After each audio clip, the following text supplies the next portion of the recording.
welcome back to my channel. Today I'm going to be sharing with you how I used YouTube to learn Japanese.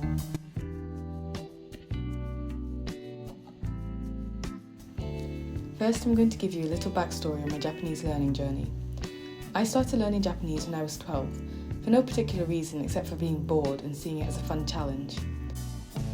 I didn't have any textbooks or physical resources, and I lived in a place where there were no physical shops for Japanese resources. I also had parents who were wary of shopping online, so I had to content myself with the free stuff I could find online. I was already obsessed with YouTube from a young age, so it was the perfect resource for me. It was the main resource I used to reach and pass the JOPT N2. I'm going to explain the methods that I use to learn Japanese with YouTube videos, to give you a bit of inspiration and hopefully help you make the most of this incredible free resource. Also, I'm not going to focus too much on courses on YouTube for learning Japanese, because I want to talk about ways to use native content to immerse yourself and learn naturally. I have made a video on Japanese YouTubers that I'll link in the description, so you can check that out after this video. I tried to put a wide variety of YouTubers in it so there can be something for everyone. So my first step is to be active. A lot of people watch content in a different language for years, yet they don't become fluent. This is because they're just watching passively and not engaging with the content at all.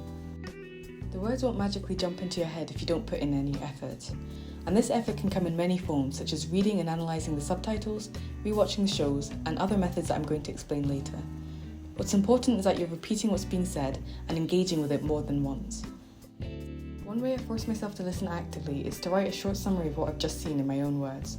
I often have to go back and rewatch parts to give an accurate summary, so I end up paying way more attention to the YouTube videos I watch. These are the most helpful part of learning with any visual media. Most YouTubers do not put subtitles on their videos unless they're like documentary type channels or have a big company behind them. But the great thing about a lot of Japanese YouTubers is that they tend to put their own subtitles on their videos. These are great for general understanding, and personally I like having subtitles on even in English, especially when I'm not fully concentrating on the content and I want to quickly see what they've said. This can also be used as a reference to look things up in a dictionary, which is particularly useful with Japanese where there are a lot of homophones. I watched a lot of gameplay content when I was a kid, and even now.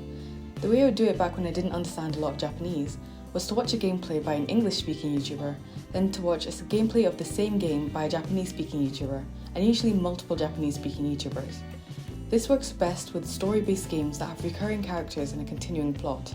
I have a section on Japanese-speaking gamers in my video by Japanese YouTubers, so you can check that video out if you want.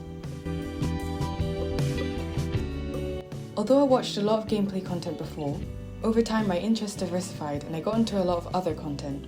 You can see a glimpse of this in my video about it. The tips for gaming have the same effect as with other content. Any sort of content that has similar terms and recurring themes that's interesting to you will be the perfect resource for learning Japanese, because you'll be motivated to binge watch the content and use it to study and gather vocabulary. One of the great features of YouTube or other online platforms is the ability to change the speed of the video you're watching. If you're struggling to catch a word or sentence, you can easily slow it down and hear it more clearly. Rewinding is also really important when you're trying to learn, because you'll rarely ever catch everything at once when listening to content in another language. One thing I like about YouTube is how you can choose how far back you scroll with the keys, instead of being forced to go back 30 seconds and rewatch a whole scene just to hear one word again. You can also go back frame by frame to hear a particular word again using the full stop and comma keys. If you've been learning a language for a while, you've probably heard of shadowing before. It's basically when you copy a speaker in your target language. You say the same thing that they're saying at the same time that they're saying it. It's incredible for improving your pronunciation and even your listening comprehension, because you have to listen carefully to catch every word the speaker is saying so you can repeat it. Using speed features and rewinding is basically a must for this, and so is rewatching, which is what I'm going to talk about next. In order to get the most value out of any piece of media, you have to see it multiple times.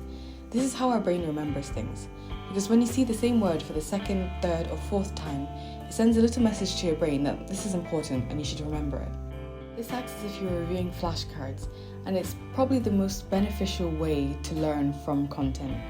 This is why it's so important that you find a content creator that you really like, so it doesn't feel like a chore to rewatch the same video again and again. Now, of course, you don't have to do this for every single video that you watch. It's still beneficial to get some extensive listening in. You also don't have to rewatch the same video over and over in one sitting. You're able to see your progress better and catch new things if you take a small break and come back and rewatch the video. I'd also recommend making a playlist of your favourite videos at a particular time and coming back months later to rewatch them. One of the most satisfying parts of language learning for me is coming back to a piece of media and being able to understand more than I could before. And the longer you leave in between rewatches, the bigger the differences in your comprehension that you'll notice. Of course, that is provided you are actively studying and progressing in between. There are lots of Japanese YouTube channels and playlists of videos out there to help you learn Japanese for free on YouTube. I mentioned as many as I could in my video about Japanese YouTubers, but there are so many more that I didn't mention that also provide high quality content. These are pretty self-guided, you just have to go through the videos and make notes as you wish, and it can be enough to learn a language to a very high level. It's great that there's no pressure to follow a particular order. You can just scan through the videos and pick the ones about things that you don't know and just skip the rest.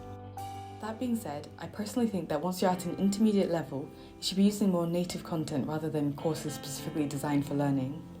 That's going to be it for this video. I hope it was helpful to you. If it was, please leave a like and subscribe if you haven't already.